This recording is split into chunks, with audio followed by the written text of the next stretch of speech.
Babu 5 kitabu 9 kamulakhasul fiqh no yewta fi ahkamil itlafati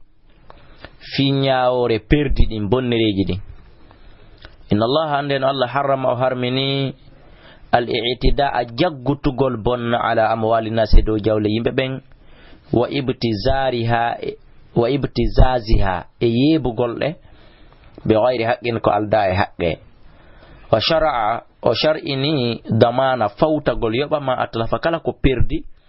minha e jawle den be ghayri haqqin ko alda e gonga. Walau an tariqil khata'i haystay ko e lawol faljere woni no muradu ndum feƴƴi. Faman atlafa kala perdin do mala li ghayrihi jawdi goddo go ko hina kanko wa kana la to hadal mala din jawdi kadi muhtariman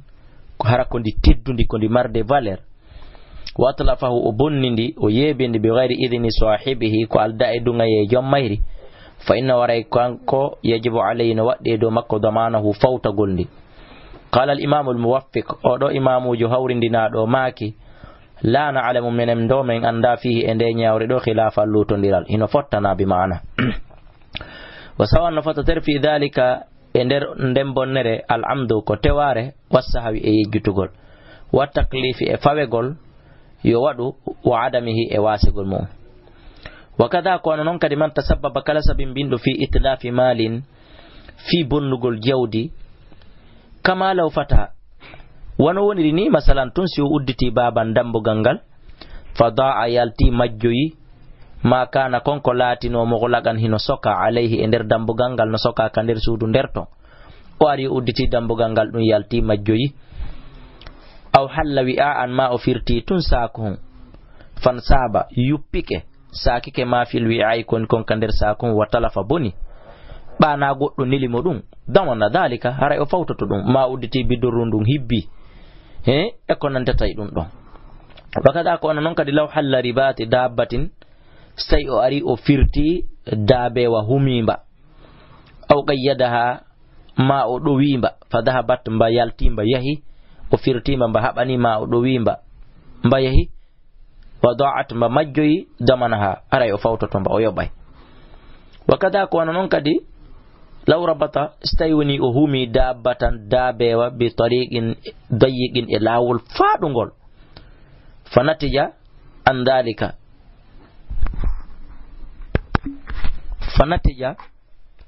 biji andalika ga e ban dabewa ari bijimba goddum masalan an athara nde arata ƴellitotum biha e mabba insun neddo o anda fi mabba wukkunde wotere o ƴellito e mabba e o yaɓamba mamba hulamba maƴaɓa ndenƴo fatala famba maya sabu foti ko kanko hawri e mabba foti ko kulol mabba on waɗi ha ɗum fatala fa mba yeebo awta darara ma mba lorrodo haysima mayali haray ɗum ɗo fo kanko waɗɗo ɗum on kam ko humuɗo dabewa banka lawol damanahu o fawtoto ngir lenna sabu kanko gatta adda gomɗi o jeggiti fi hon ɗum birrabti sabu humugol ngol mum ton fi tariqi ka lawol wa kada ko ni kadi law awqafa stay ari o gari sayyaratun otowal fi tariqi ka tumbere lawol sans interdit ka duaka garede e fanatija an dhalika ari kadi bijike e ga'i mudum e an istadama ko duni nde arata mbota biha e maggal kangal otowal ngal ara konyangal sayyaratun ukhra otowal go paske ngal darike ka hana gongal iwtira bawo ara konyangal aw shakhsun ma dun neddo gotun ara hawra e maggal fanajima ngal bijo ngal muncho andalika e gaidun dararun dun ko lorra e damanahu hara yo fawto ngal otowal don kadi limara wa hudara qutuni sab ko imam dar qutuni filli wa ghairi ko inamo wonde man waqafa kala darnudo do dabbatan dabe wa fi sabilil muslimina ilawul julbe ben aw fi sugin ma ender marse min aswaqim ender marse ji mabbe din fawata'at mbayabi biyadin jungo goddo aw rajulin ma koyngal goddo fa waray kanko humudo mbawn daminun haray ko fawti do nani o yobay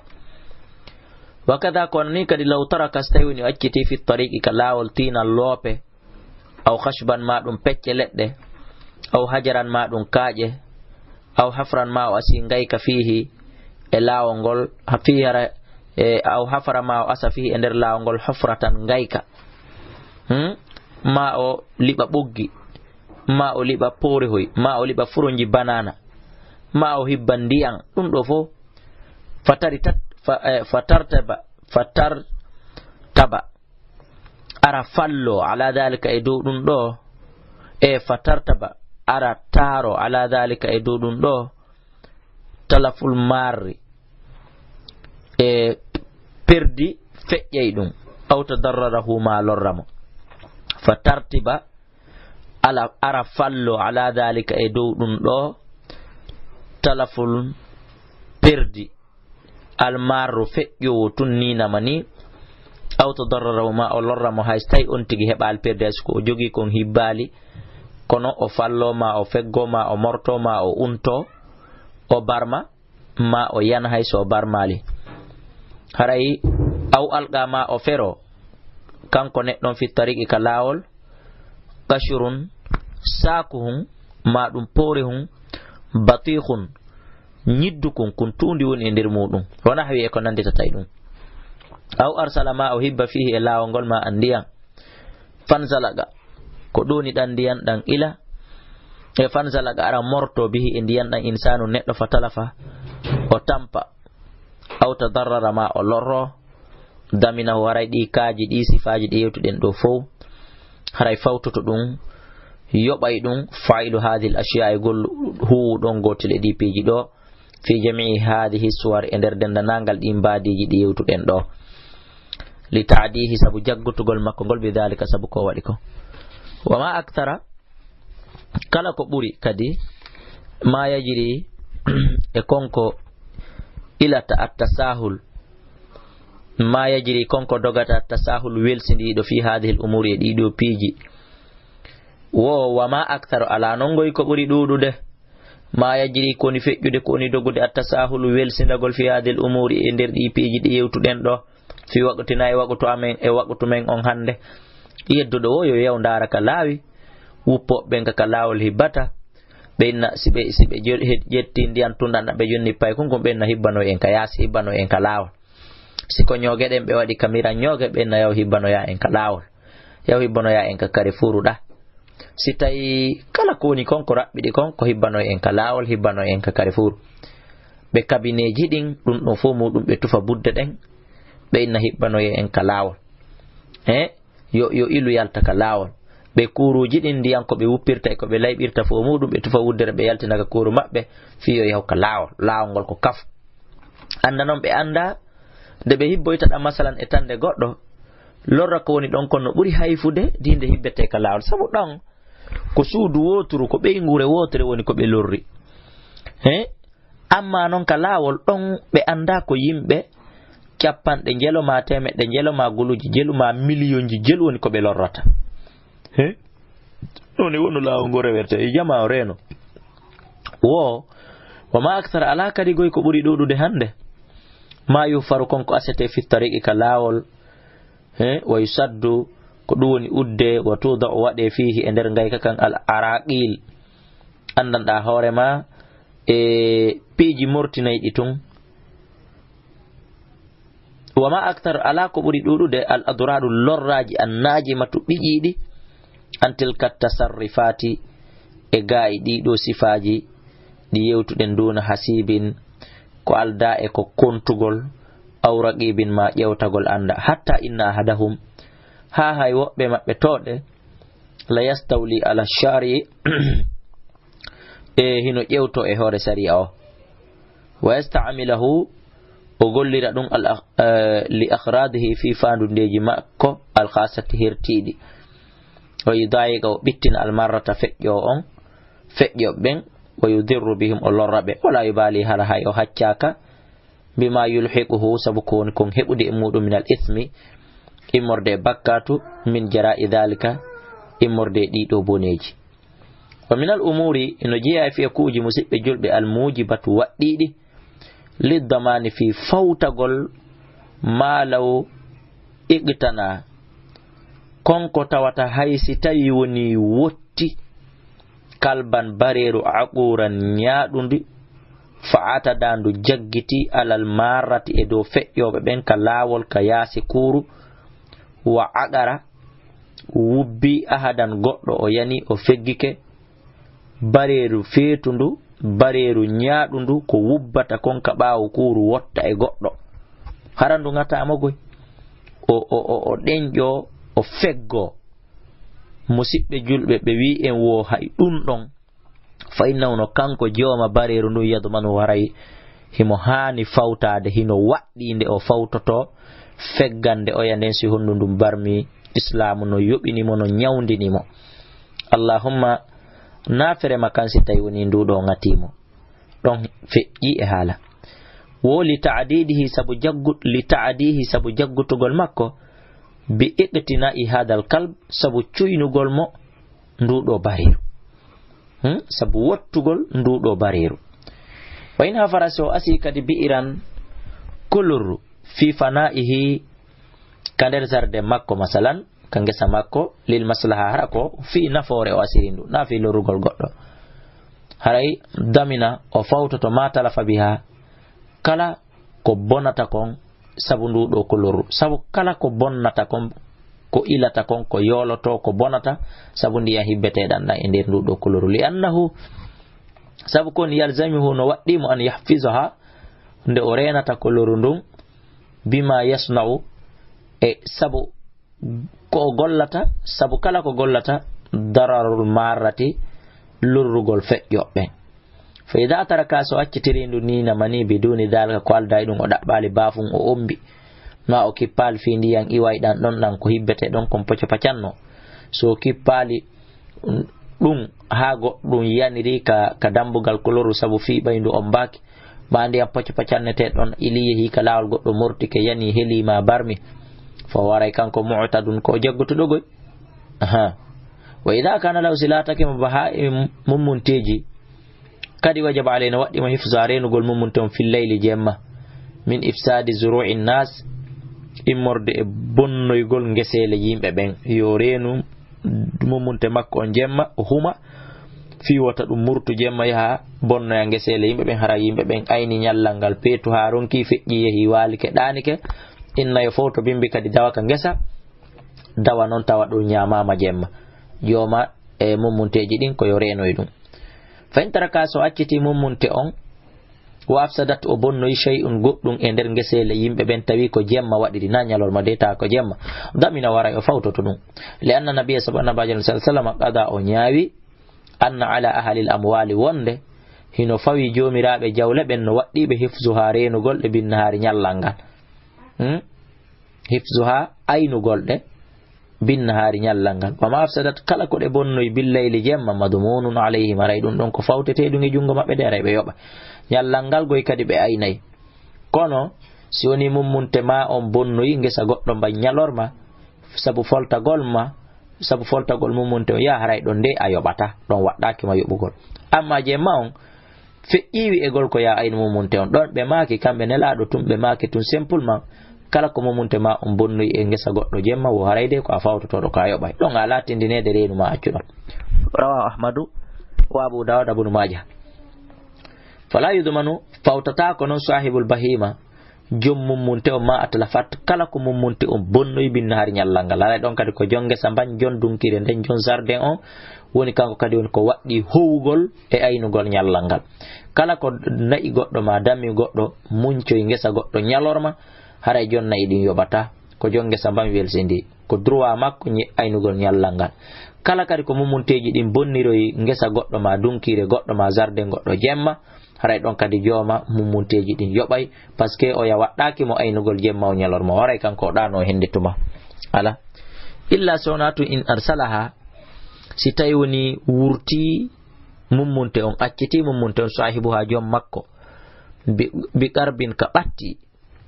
matat lafahu ka o bonnata kanko mummunte on adatun ka aada haray ɗon o yoɓay masalan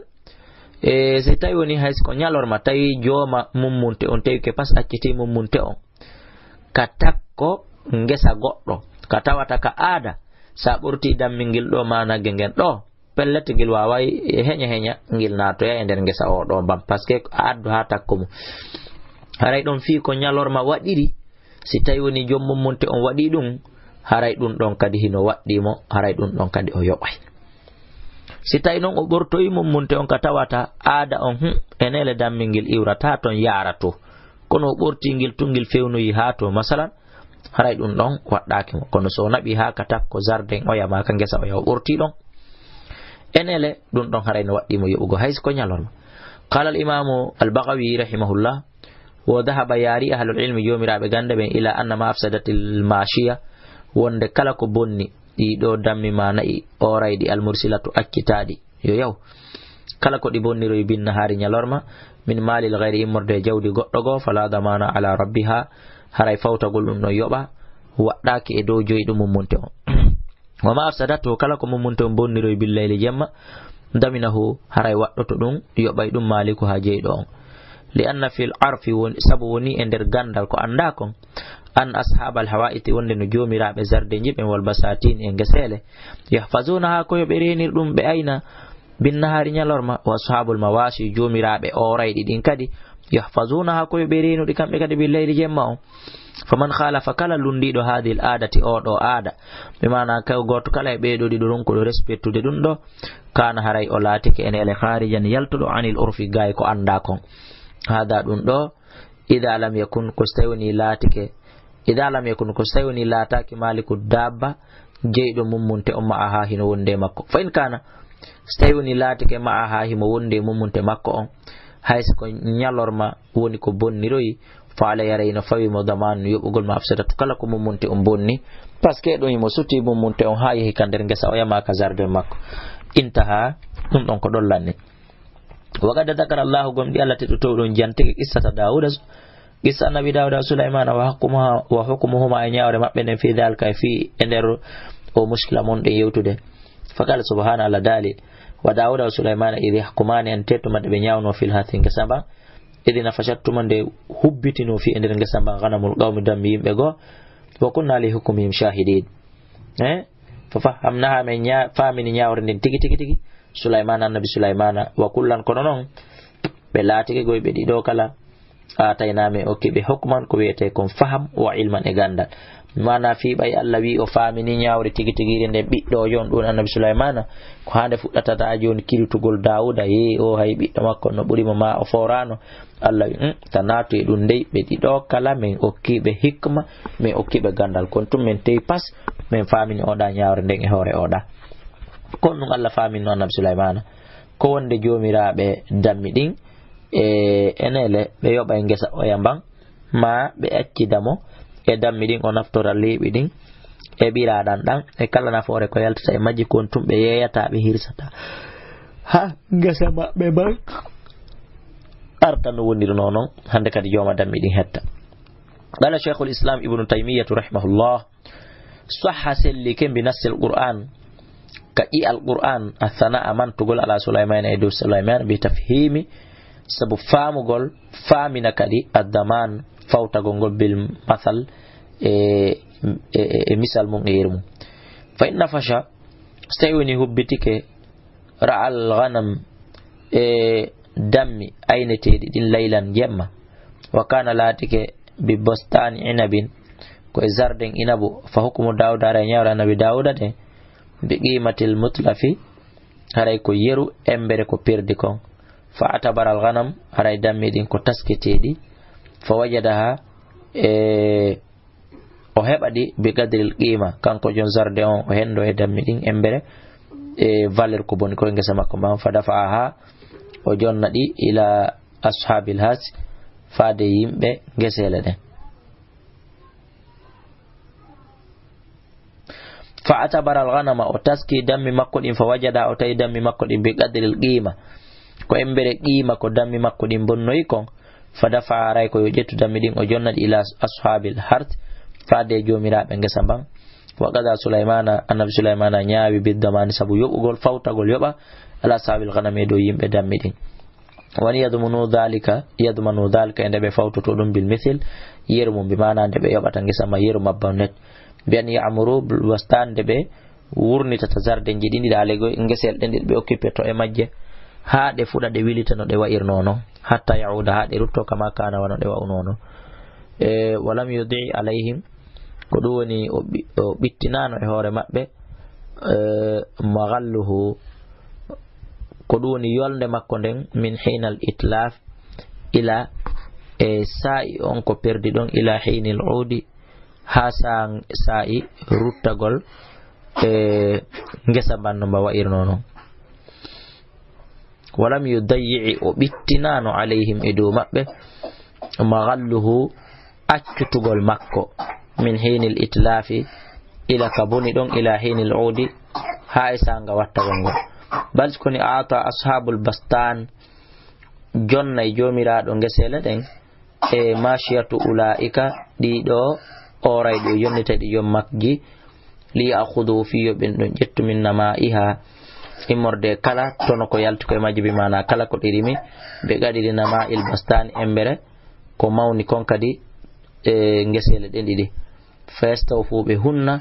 min nima'i ghanamihi immorde mawnugol ɗuɗugol dammi makko ɗin naziran yeruma fatam embere ko boniri ɓe kon min nama'i immorde mawnugol hatim ngesa maɓɓe ba wa atabara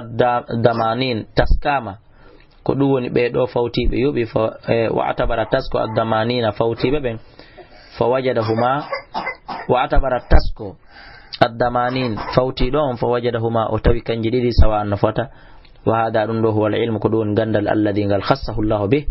ngal allahu taala o hertini watna alayhi o manti e dow muɗum bi idrakihi sabu famugol makko ɗum kanko annabi Sulaiman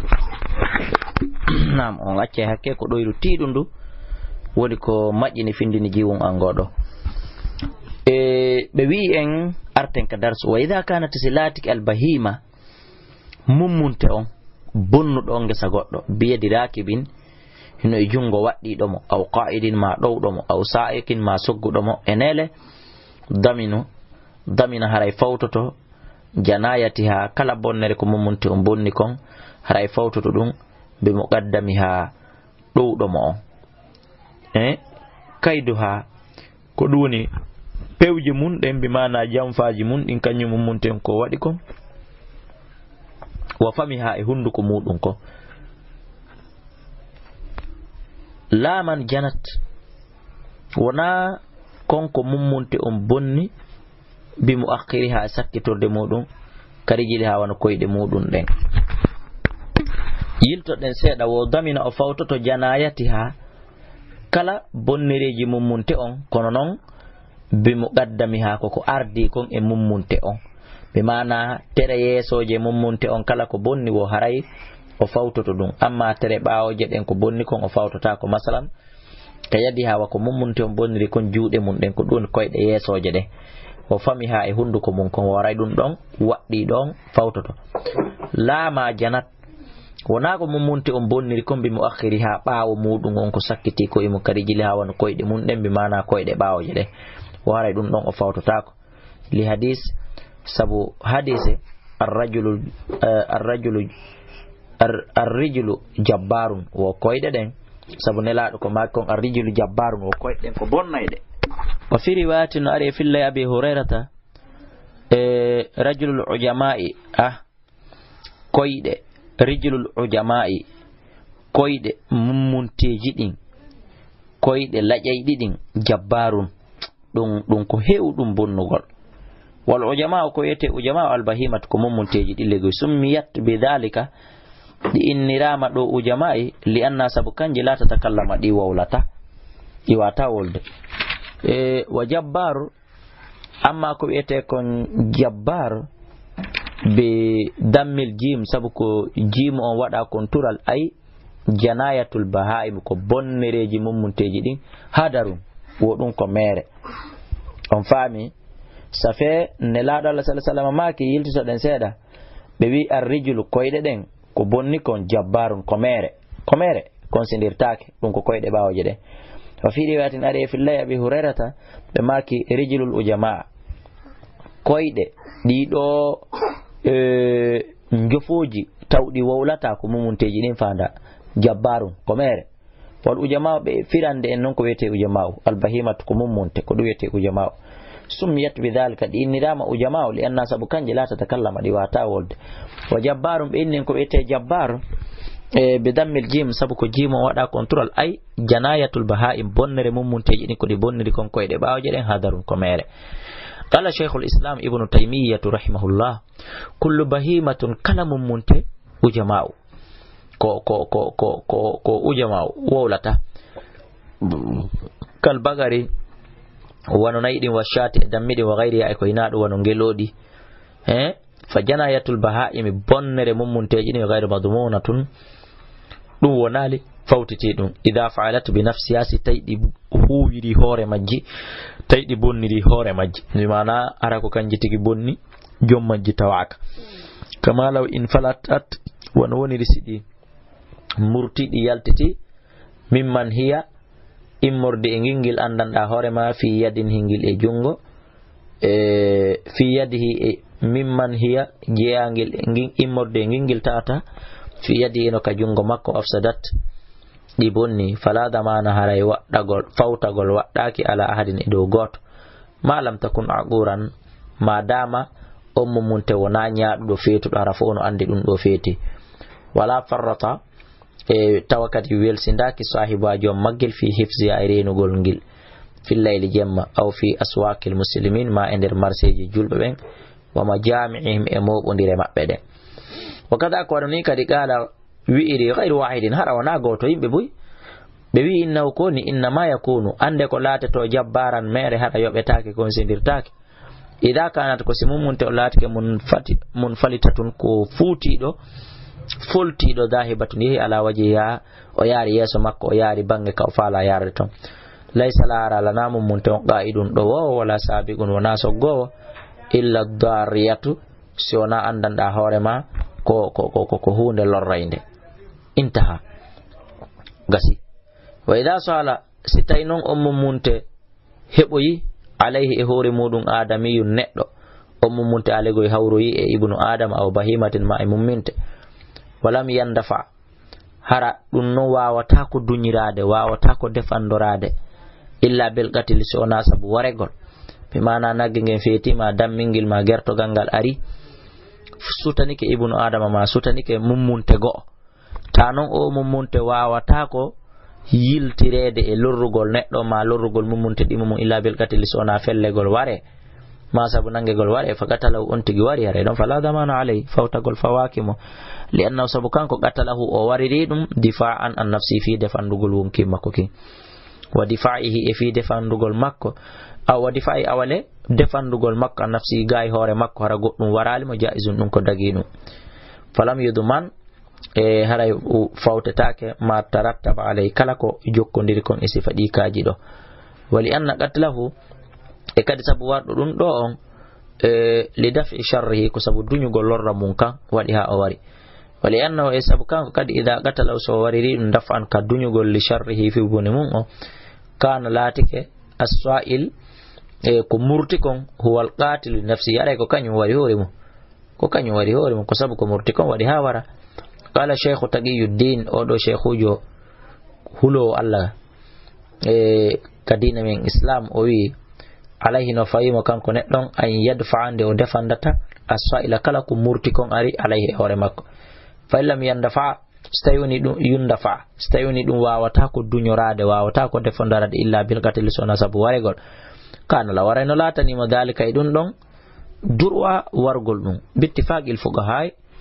e hore kadi fottanede jomirabe fahamube ko alda e dunira wa mimma la damana hino jeha kadi e konko tawata waddagol ala fawtagol ala fi itlafi e bonugol mum alatul lahawi material ji music ngengeru o yandum fusire ma gitaru ndum ma tunneru ndum ya ba fusa ma fusire ara tewaki masala waswalibi koko fempirte wa awani al-khamri e miran hoy bere wanu biniri munding ma tasi ummun wa kutubu dalali e defte majjere defte katime defte kataba wal khilafati ko duni ceke piji wal khilaa e ko wiete kon khilaa wal majhun e condi kono hara ko sulinay dum do fo mudum si boniri neddo haray o fawtaki o yoɓata lima rawa ahmadu sabu ko imam ahmadu filli an ibnu umar ko ƴetta abdullah ibn umar anna nabiyya wonde nabajo sallallahu alaihi wasallam amarahu o yamiriɓe o yamirimo an ya'khudha mudiyatun nde o yata o ƴetta diyaji ɗin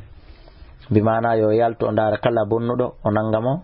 o ƴantamo diya ko gasata ittude ko ثم خرج رفت ويالتي إلى أسواق المدينة ويكا مارسيج كلوموج مدينة وفيها تين ديرتون زقاق الخمر كدوني أو بيني جي بيري ما دون دمبوجي بيري ما دون يدو بيري قد جولي بات تايدون هنو بودا اتدا من الشام شامي فشققت وارنون أسيكي وفسي بحضرتها فشققت كان ɗum fusa bi hadratihi e tawde makko mo tawa ha ɗum fusa wa amara o yamiri ashabahu sahaba makko ɓe mbi dalika ɗum desa o yamiri ɓe yaw ɓe fusa tawde makko desa o yamiri kadi o fusa fadallal hadis o hadise ɗo hino tindini ala talabi itlafiya e dow immagol desa ɗaɓɓanu ɗum ɗo bonni ɗe o nawigol tun koy si bonnirima a tewaki o da hadise ɗo ko dalil holluɗum immagol ɗaɓɓa eto itlafiya bonnigol ɗum ɗo wa adami e wasegol feskadi damani ha yoɓugol ɗum si bonni lakinna koni to labudda feere noon ala an yakuna nde laatto itlafu ha bonnugol ɗum fusa ɗiɗo piiji harmuɗi hara wona an tun immi waɗi dey hara bi amri sulta hara koye